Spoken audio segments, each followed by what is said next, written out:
Olá, está no ar o Inteiro Teor. Sejam bem-vindas e bem-vindos.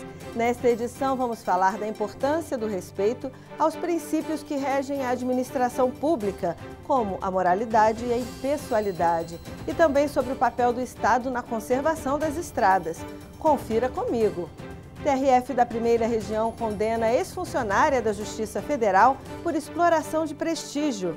TRF1 determina que DENIT indenize família de homem morto em acidente de carro por causa de buraco na pista. No item entrevista, o diretor de infraestrutura do DENIT fala sobre o gerenciamento das estradas federais. É a partir de agora. Vem comigo!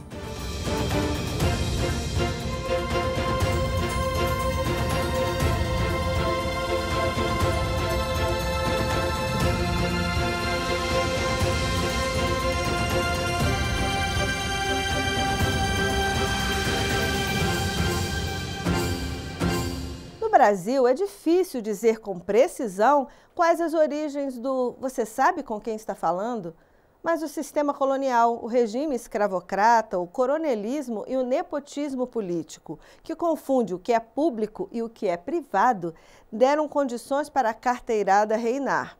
Para evitar condutas assim, a administração pública está subordinada a princípios básicos, previstos no artigo 37 da Constituição Federal. Legalidade, impessoalidade, moralidade, publicidade e eficiência. O desrespeito a qualquer desses princípios pode gerar processos judiciais, como no caso que a Ana Paula Souza traz para a gente.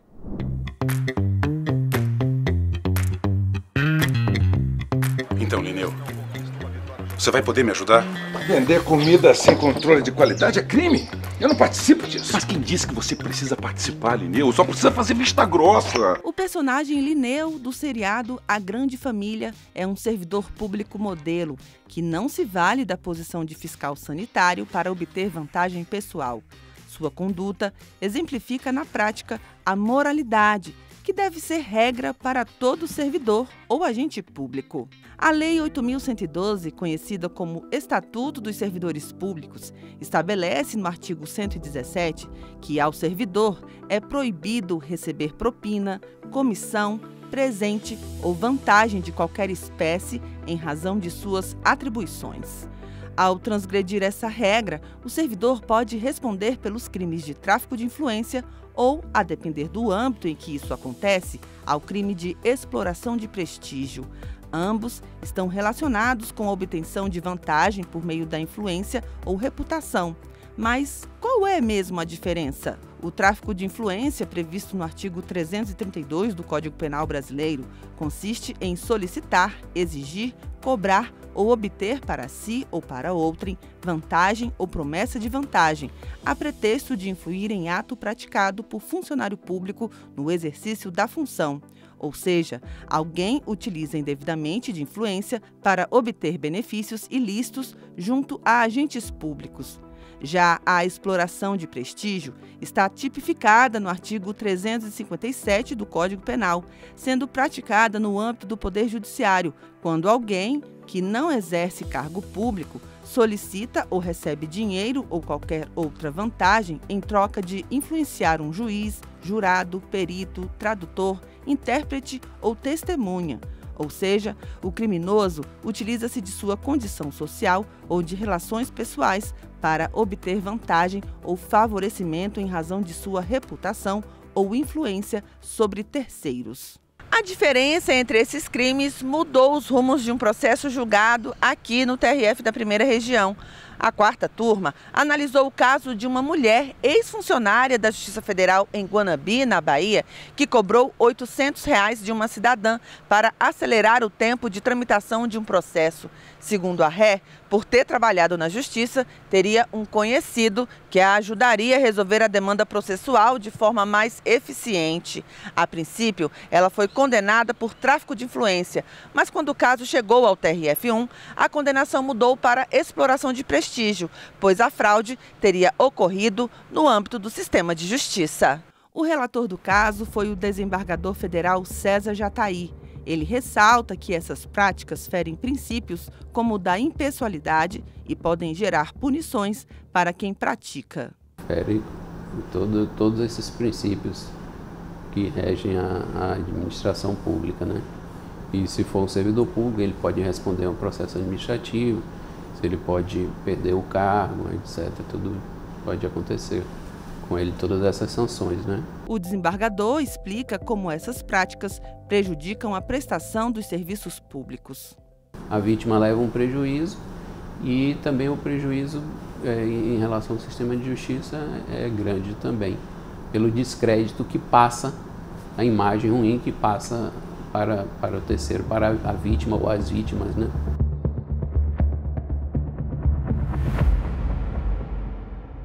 Estradas e rodovias nem sempre têm a manutenção adequada, o que muitas vezes resulta em acidentes e mortes. São sonhos interrompidos e famílias despedaçadas, como na história que a Ana Paula Souza conta pra gente.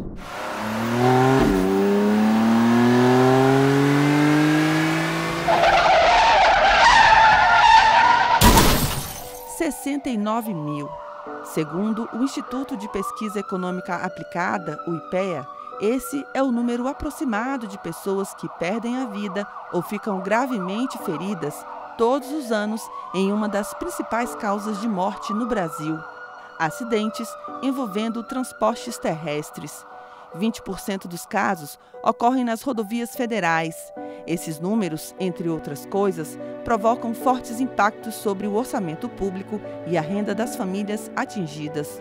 A dona de casa, Priscila Bini, sabe o que é sofrer esses efeitos na família. Ela perdeu o pai quando tinha 15 anos, após um acidente em uma rodovia do estado do Mato Grosso. Acho que para todo mundo que perde um pai, né, um ente tão próximo assim, foi uma coisa que horrível para mim. Meu mundo literalmente acabou ali naquela hora, naquele momento. E ele trabalhava, sempre trabalhou, desde que eu me entendo por gente, sempre trabalhou lutando pela família, pelo melhor pra gente. Era um pai muito presente, mesmo às vezes cansado do serviço, chegava tarde, ele sempre estava presente, sempre tirava um tempo para estar junto com a gente, brincando, dando atenção, dando todo o apoio. Um pai muito presente.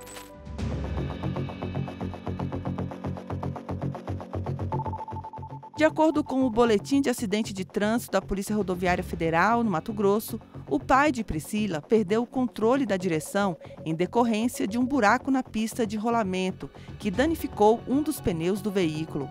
A conservação dessa rodovia é de responsabilidade do Departamento Nacional de Infraestrutura de Transportes, o DENIT.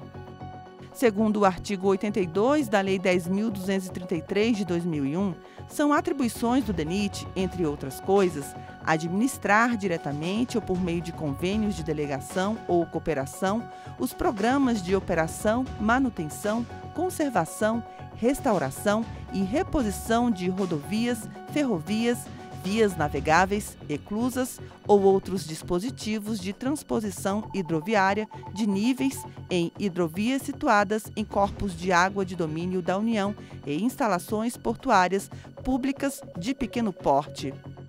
O diretor de Infraestrutura Rodoviária do DENIT, Fábio Nunes, relata como é a rotina de fiscalização das manutenções em rodovias. Nós fazemos licitações para cobrir a malha do país inteiro. Então, para o usuário ter uma ideia, nós temos hoje cerca de 98% da malha toda coberta com contratos. São vários tipos de contrato. Tem contratos mais simples, que são contratos apenas de limpeza, roçada e tapa-buraco. E nós temos contratos mais robustos, né, que são contratos de restaurações. São rodovias que precisam, ou pela condição dela, ou pelo volume de tráfego que passa durante o dia, ela necessita de um investimento muito maior. Fábio Nunes explica o critério usado para definir as condições de manutenção das rodovias. Existe uma forma, que é um número gerencial que nós usamos, que é para medir o que a gente chama de índice de condição da manutenção, que é o ICM, né?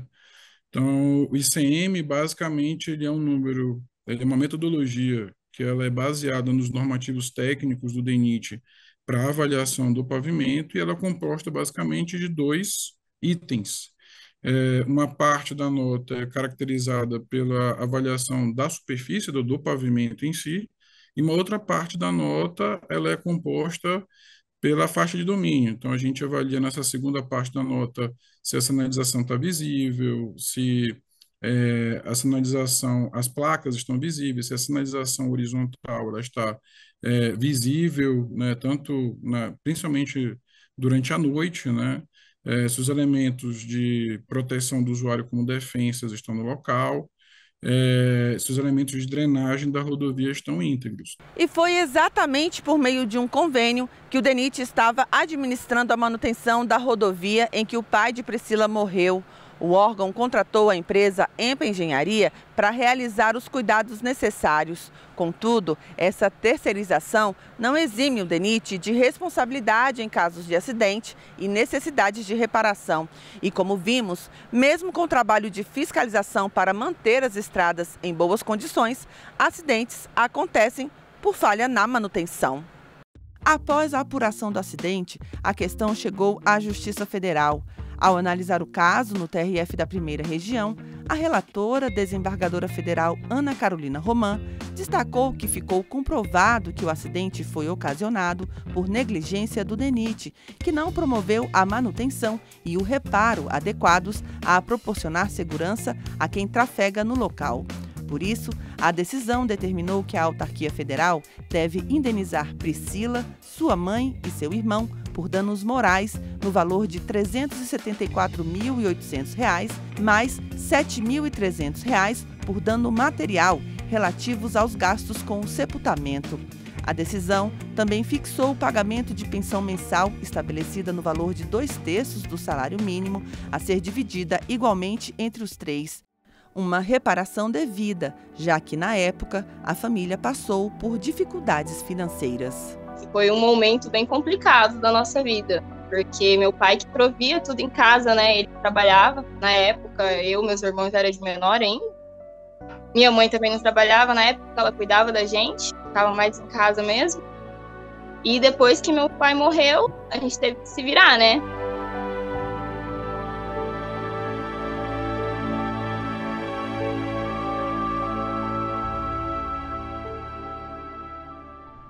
Para sabermos mais sobre o trabalho do DENIT à frente do gerenciamento das estradas federais no Brasil, o repórter Marco Antônio Feitosa conversou com Fábio Nunes, diretor de infraestrutura rodoviária do DENIT. Confira a partir de agora. Diretor Fábio Nunes, vamos começar falando da malha rodoviária do país. Qual é a extensão e a situação das estradas federais hoje? A malha rodoviária federal, hoje, né, ela está em torno de números redondos, aí 65 mil quilômetros de rodovia federal, né? Onde nós temos 55 mil quilômetros de rodovias pavimentadas, nós temos ainda 10 mil quilômetros de rodovias não pavimentadas, né? Essas rodovias não pavimentadas, boa parte delas se encontram na região norte do país. E como é feita a cobertura desses 65 mil quilômetros de rodovias? O DENIT tem sede em todos os estados, então toda a capital, né, e inclusive aqui no Distrito Federal também, nós temos uma sede do DENIT, onde naquele estado ela compõe uma superintendência. Só que dentro daquele estado nós temos, além da capital, o que a gente chama de unidade local, né? Então existem unidades locais em pontos estratégicos da malha, onde nós temos servidores naquelas cidades, né, que residem ali naquelas cidades. E ele, junto com os contratos de consultoria que nós licitamos também, são responsáveis por fazer essa fiscalização da malha. Então, para ter uma ideia, além das nossas capitais, que têm as sedes das superintendências, são mais de 120 cidades pelos interiores do país, onde nós temos residências, onde estão colocadas essas unidades locais, onde tem servidores, né, responsáveis ali não só para poder fiscalizar, mas também que a população consiga lá fazer algum tipo de reclamação, ou fazer algum tipo de elogio, ou ter algum tipo de informação. Em casos como mostrado na matéria, em que o DENIT foi condenado por um acidente causado pela má conservação de uma rodovia, que estava licitada para uma empresa, como são as tratativas para que o órgão acione a empresa que negligenciou a manutenção? Quando existe algum sinistro, né, normalmente a gente convoca a Polícia Rodoviária Federal, porque ela vai fazer o laudo, isso é obrigação da PRF mesmo, e identificar a causa daquele acidente. Se a empresa responsável por manter a condição da rodovia ela for responsável, isso é cobrado diretamente dela. Existem processos de apuração administrativa, né, de responsabilidade aqui dentro da casa, onde a gente pega essa ação, aí existe um procedimento aqui dentro, e a gente transforma esse processo num processo de apuração de responsabilidade, que se tiver por exemplo, chegar a ter algum falecimento de alguma pessoa, isso reveste também para uma ação civil, né? Então, o que vai acontecer, a gente vai regredir isso, né? Primeiro, para poder cobrar os valores, né? Que o DENIT foi condenado. Segundo, para a gente, dentro do âmbito do contrato, a gente vai avaliar se houve algum atraso, se houve má qualidade de serviço, e existem punições previstas dentro do contrato que não é relativo à ação. E depois, né, no desdobramento, se teve algum óbito, né, isso reveste também para a esfera civil. Para finalizarmos, quais canais o cidadão pode usar para fazer contato com o DENIT, em caso de necessidade? Eu acho que a melhor forma é usar a ouvidoria do DENIT e principalmente o Fala BR, né? Nós temos o canal de comunicação, quem puder acessar lá no site do DENIT, né? Então, denit.gov.br, lá em acesso à informação tem um canal de comunicação chamado Fala BR, que onde o usuário pode ir lá registrar qualquer tipo de ou reclamação, ou elogio, ou pedido de informação, e isso vai direto para a nossa ouvidoria, e a ouvidoria, dependendo do tema, ela redireciona para a área responsável. Falamos com Fábio Nunes, diretor de Infraestrutura Rodoviária do DENIT. Muito obrigado por sua participação no IT Entrevista. Tchau, tchau.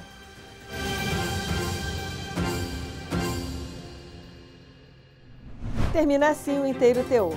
Mas você pode continuar sabendo das novidades da Justiça Federal nas redes sociais. Inscreva-se no canal do YouTube do TRF1 e siga a gente no Facebook e no Instagram. E na semana que vem estou de volta com mais uma edição do Inteiro Teor. Até a próxima. Tchau!